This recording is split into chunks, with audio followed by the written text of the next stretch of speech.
Welcome to the Human Capital Innovations Podcast, your go-to source for personal, professional, and organizational growth and development. We hope you tune in often for all things people management, organizational development and change, organizational leadership, and social impact related. Maximize your personal and organizational potential with Human Capital Innovations Podcast.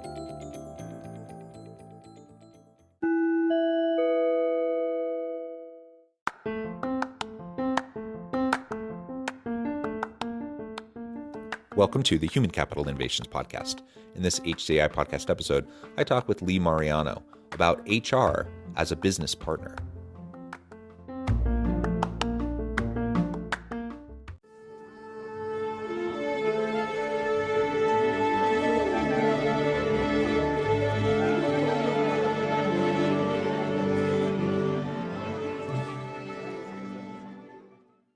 Lee Mariano, welcome to the Human Capital Innovations Podcast. Thank you so much, John, for having me. It's a pleasure to be with you today. I'm super excited today as we explore HR as business partner. Now, this is something it's a topic not new, probably to many listeners on the podcast. In fact, many listeners probably have HR business partner as part of their job title or part of their responsibilities, or maybe they did in a past role. That's a fairly common thing in this day and age. But we're going to unpack really what that looks like to have HR as a business partner, as a partner in the business to accomplish the goals of the business. And really, there's a lot there. I mean, there's a lot of different things that we can explore. One of the things we're going to zoom in on a little bit is how HR as business partner can help break through the barriers to get more women into leadership roles, because that's an ongoing battle and challenge. And in the midst of this pandemic, some reports have suggested that we've set women's equality in the workplace and in leadership back a whole generation, which is heartbreaking to hear. And so as much as it ever has been, I think it's a really important topic right now to explore and to try to figure out what we can do as HR professionals to try to better support everyone in our organizations, every member of our team, but also particularly for, those marginalized populations or for women in the workplace, to give everyone truly an equal opportunity. As we get started, I wanted to share Lee's bio with everybody. Lee Mariano has over 23 years of experience directing and leading human resource teams within large and small organizations. She has knowledge and expertise in aligning human resource initiatives with the strategic goals and objectives, as well as providing strategic direction for the full range of human capital functions. This includes an emphasis on employee development, leadership development, talent management initiatives, and others. Lee has extensive experience designing a multifaceted human resources strategy linked to business goals, developing and implementing process improvements in the areas of talent management, organizational development, employee relations, compensation, and implementing a competency-based succession plan and management development initiative. What a wonderful set of experiences and background. It's a pleasure to have you. Anything else you would like to share with listeners before we dive on in? No, that was great. As I was listening to you read my resume, my bio, I was like, wow, I've done a lot over the years.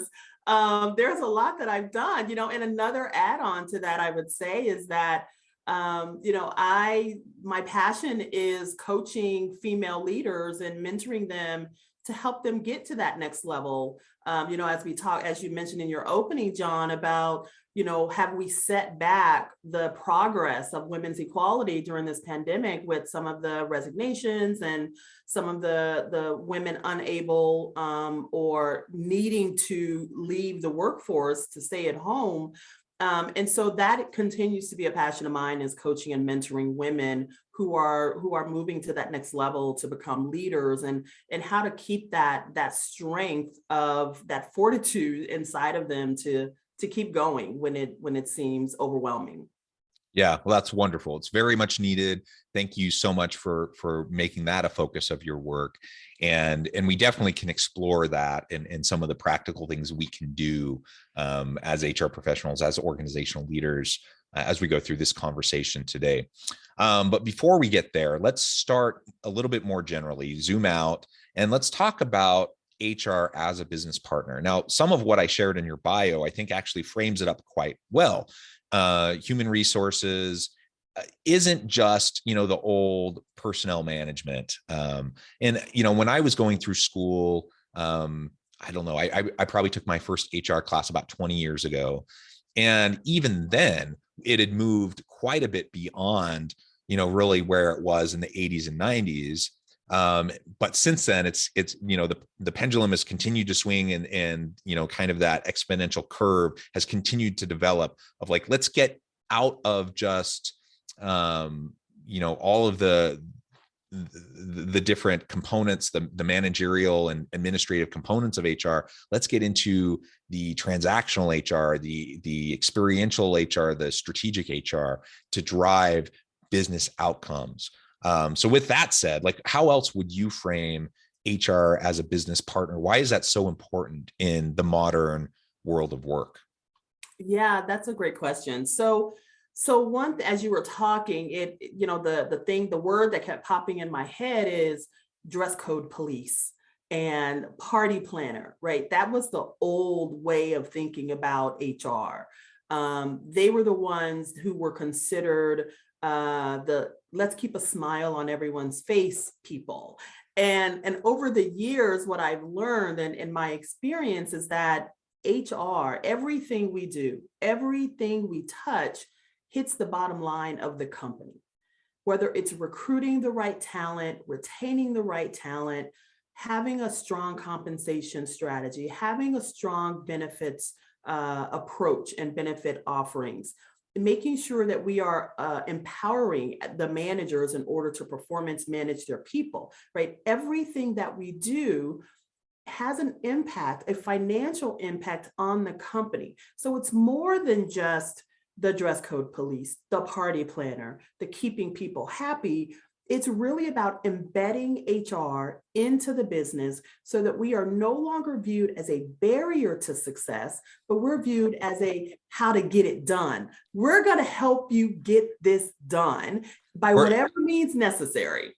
HR we're the ones that are going to help managers and supervisors learn how to lead and effectively manage their people, right? That's exactly it. That's exactly it. Like, we're going to be in there. We're going to be in the meetings. We're going to be having the conversation. We're going to be partnering with you. It's not just HR standing outside looking in. We're in the room and we're having those conversations. And for me, what it really looks, success looks like for me in a business is when the manager picks up the phone and calls me and says, Lee, I have an issue and I need to walk through this with you.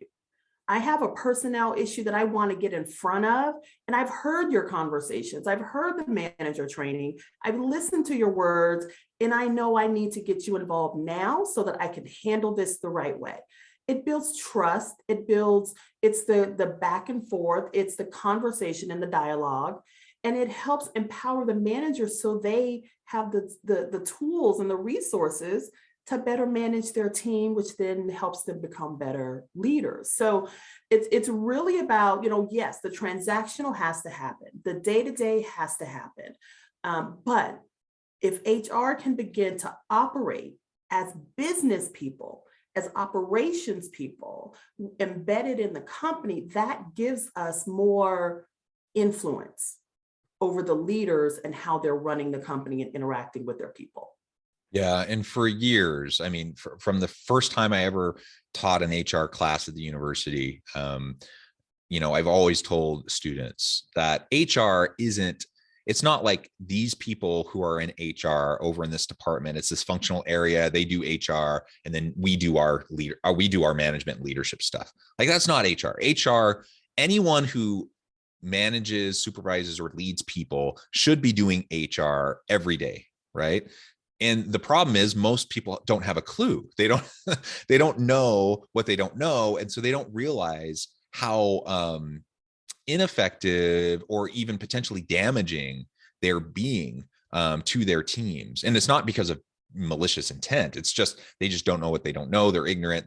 We often promote people to the level of their incompetence. And so they just don't know how to do the job. I think of The Office all the time. And I always tell people Toby is the poster child, the unfortunate poster child of HR. But Michael Scott is also the poster child of the Peter Principle. And like what commonly happens in organizations when you have a great salesperson who gets promoted to be manager, they don't know anything about how to manage people, and now they're a manager, or a great coder who is now a manager of a team of coders, or talk about anything, any area, right, of expertise. Eventually, if you're successful, you tend to get promoted, and then you find yourself in a new role that requires a completely different skill set than what you did so successfully before. Some people are able to grow and adapt into that. Other people really struggle.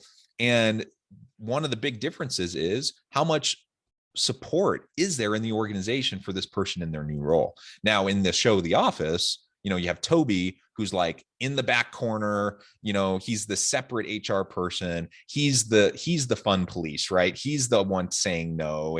And it's just kind of exactly the caricature of what you were just describing a few minutes ago. That's what Toby in The Office is. And that's how Michael Scott's adversarial relationship with Toby in The Office is portrayed, right? And that's unfortunate. That's not the way it should be at all. And if we're talking about HR's business partner, they're going to be involved in all those conversations. They're going to be involved in helping the Michael Scotts of the world actually learn how to be better managers. And one of that, part of that, when you say, promoted to their level of incompetence, what I found is that promotion, going to that next level, is seen as the end game. It is always viewed as, this is what I'm supposed to do in an organization. If I move up, if I go to that next level, I have no recourse. I can't self-select out and still be successful as an individual contributor. And so I think HR's role in that, and working with the managers and the leadership, is to help create success paths for every person in the company. You don't necessarily have to move up. You can move wide, you can move across, or you can simply stay at your subject matter expertise, right? And I think that is part of the great thing about having HR embedded really, truly in the business as a business partner, because we can help frame some of those succession planning approaches. We can frame how we promote people. We can frame what success looks like. Success for me may look very different than how it looks for you. And so we should not be necessarily treated exactly the same. I may love being an individual contributor, coming in every day, doing my job, head down, and I love it. That's what makes me happy. You, on the other hand, you may say, you know what, I want to run this department. I want to run this division. I want to have 10 people reporting to me. And I want to be, a driver of the business and our success from a sales or operations perspective. There should be room in the company for both of those decisions. There should be space for employees to succeed on, depending on how they define it. And I think that's, really kind of the changing of the guard that I've seen over the years, is that the voice of HR can truly influence how the company is operating, how we are perceived, where sure, we all want to have fun when we go to work every day. We spend so much of our lives working and with the people at our office and on our company. So sure, we want to have fun, but we also have to get the business done. And how do we balance out the two? How do we sometimes have to, walk a very fine line, is what I say. And it takes some time to get there. It's not easy, but it can be done.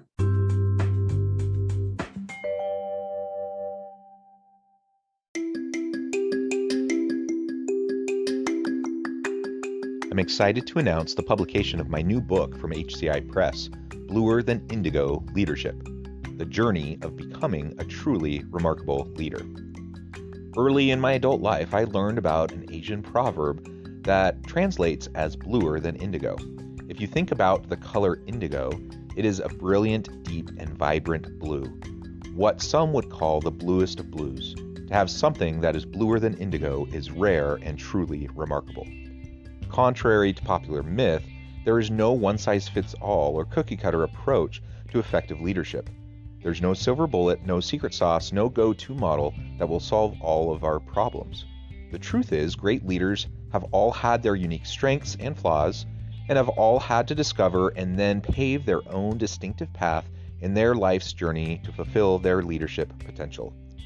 Bluer Than Indigo Leadership will help you discover your own path and explore those ordinary, everyday actions that will help you respond to an uncertain future and produce extraordinary results for individuals, teams, and organizations.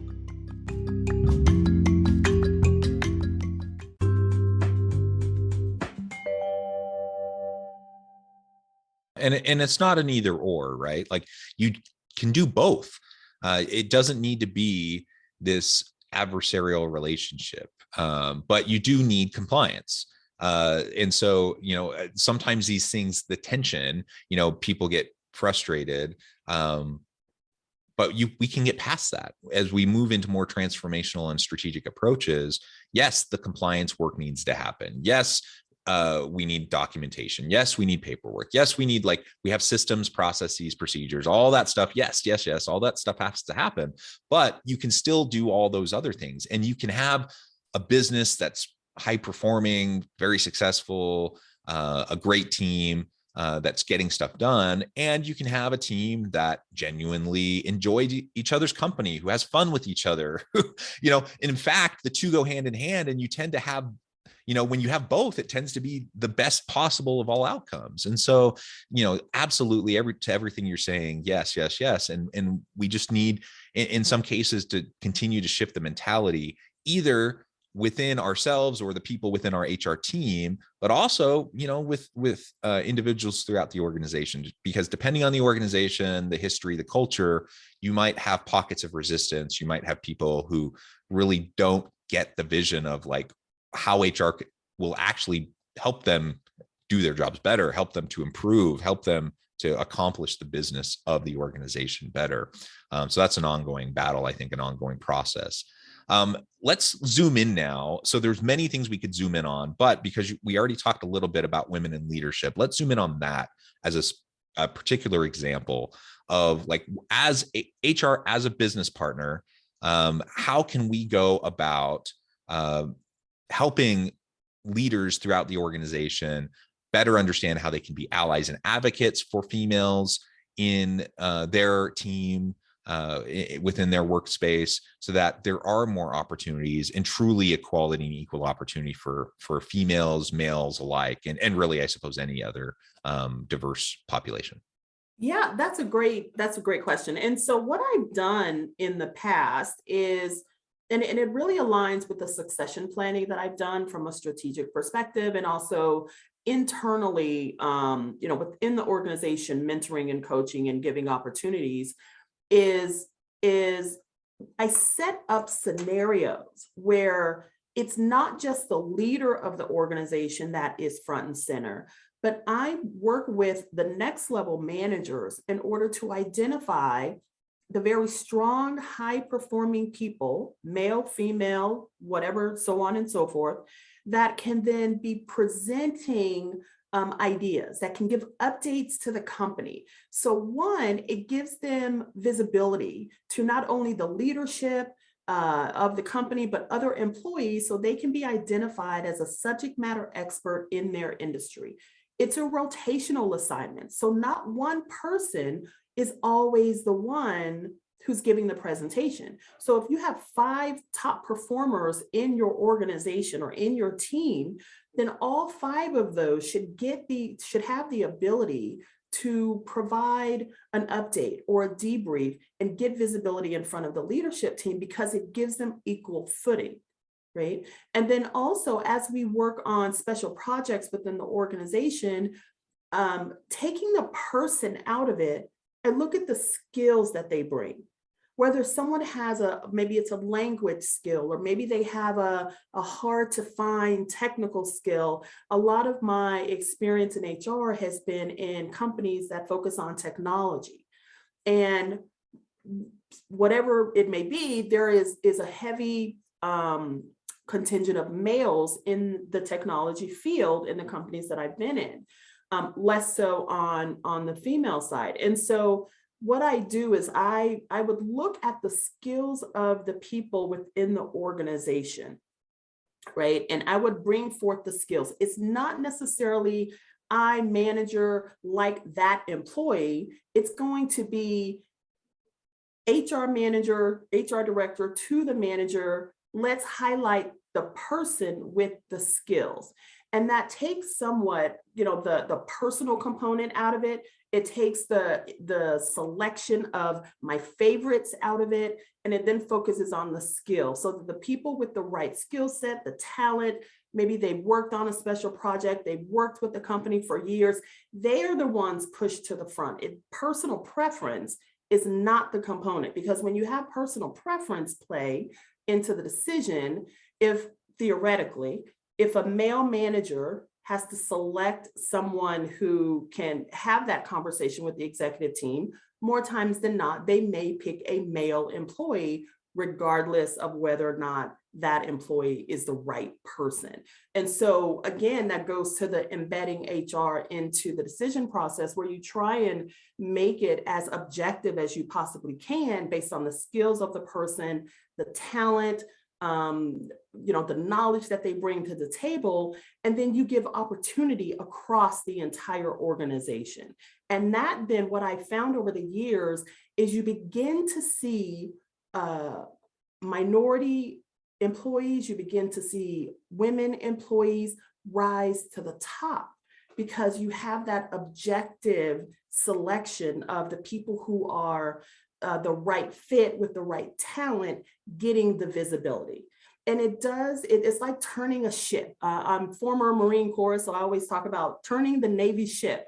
But when you start turning the Navy ship, it does take a while, but you start seeing the change, and then employees in the company also start seeing that others are getting opportunities, right? When they see that more than, it's not just the same person, the same profile, getting the same opportunity, they begin to say, okay, maybe this is a place where I can excel.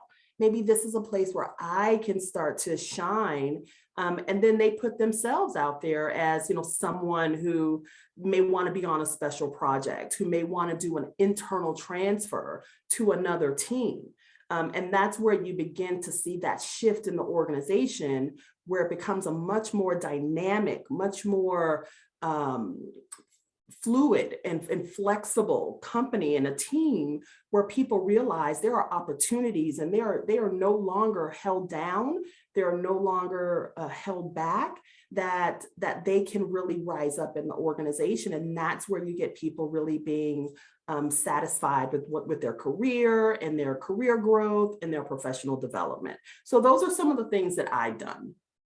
Yeah, I love it. Great example, great insights. And the bottom line is for a seasoned and experienced HR professional who can go and have those conversations about the very action-oriented, practical things that individual supervisors, managers, leaders can do proactively within their teams to make sure that there truly is opportunity for everyone, so that you're minimizing the biases, the implicit biases that people may have. You're making things more, taking away subjectivity, making it more objective as much as possible, truly promoting people with capability and creating an environment where people recognize true opportunity. We know there's lots of research that shows, men tend to apply for stuff they're not even qualified for, and women tend to self-select out and take themselves out of the equation way too early,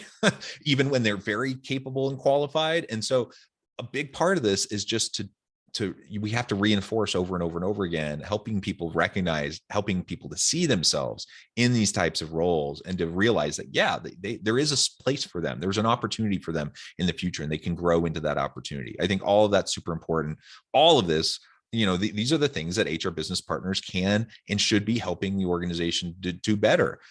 All aspects of diversity, equity, and inclusion, not just women in leadership, but all aspects of diversity, equity, and inclusion, but so many of the other areas that have also come up during our conversation today.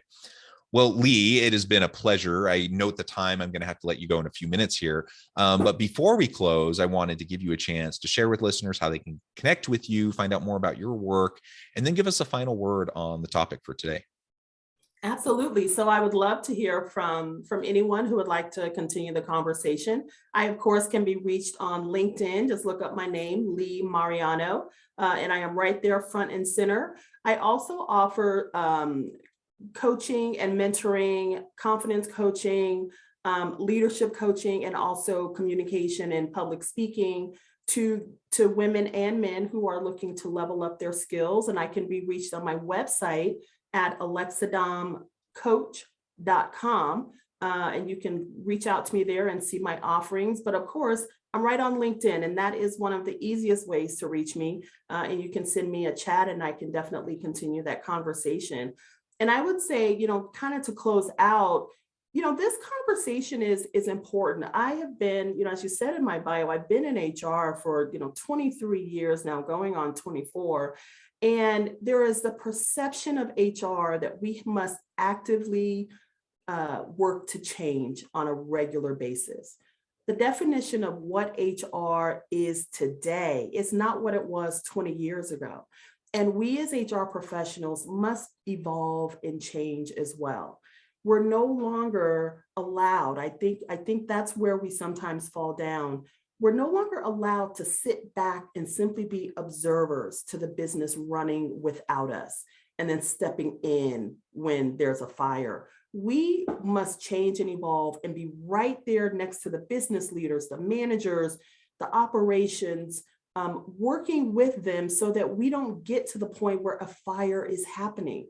Or once the smoke starts, the manager is already equipped with the knowledge that you've given them and you've helped them with, so they know how to get in front of it. So being a casual observer to the business is not going to serve us well in the future. We absolutely must be strategic business partners to the leadership, to the business, in order to help the business succeed. Amen. Well said. I completely agree, Lee. It has been a real pleasure talking with you today. I encourage listeners to reach out, get connected, find out more about what Lee can do to help you. And as always, I hope everyone can stay healthy and safe, that you can find meaning and purpose at work each and every day. And I hope you all have a great week.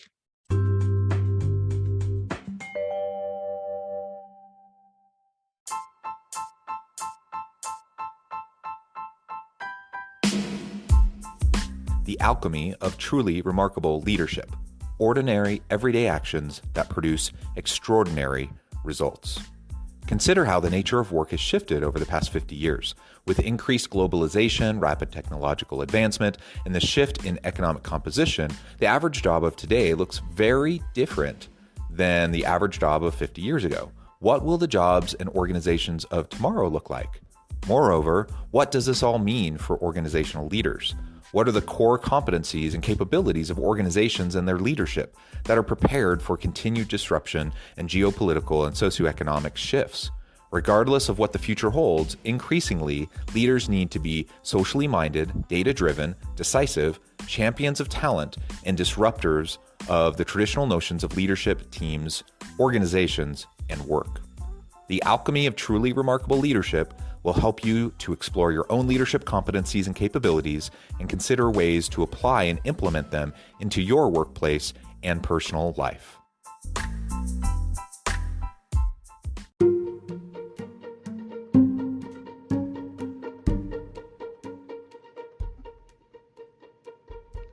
Check out Human Capital Innovations magazine, Human Capital Leadership.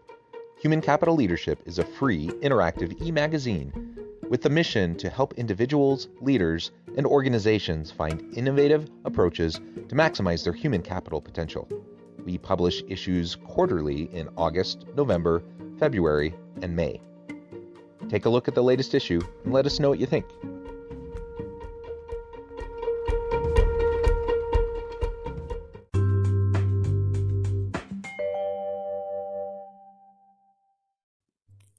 Thanks again for joining us for this episode of the Human Capital Innovations Podcast. I hope you stay healthy and safe and that you have a great week.